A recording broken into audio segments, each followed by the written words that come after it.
guys! Today we're going to make a jigsaw puzzle with a photograph. I'm making a magnet puzzle, but you can do yours from regular cardboard.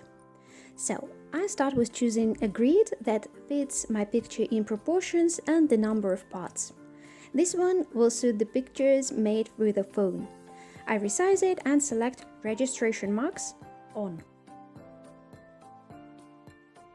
Now let's pick a photo. It's our wedding anniversary, so I've decided to take a picture of my husband and me.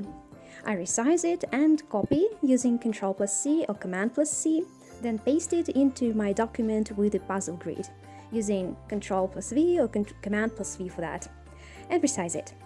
Now let's move to a layers panel. The photo should be on the very back. I select it and pull it up outside the layer. To create a new layer, press plus. When a new layer appears, just move the element there. You may rearrange the layers by pulling them around, and you can also switch the layers on and off and select elements on one layer. Now I'm adding some words to the picture and selecting some nice font for them.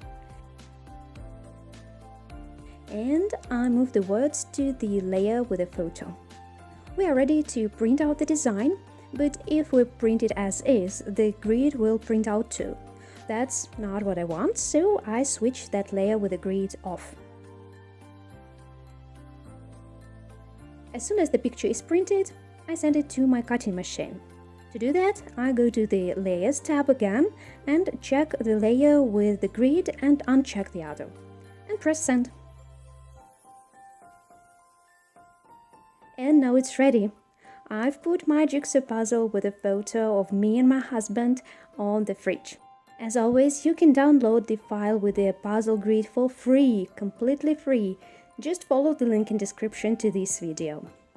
And please let me know what tutorials would you like me to make in future. Share your ideas in comments.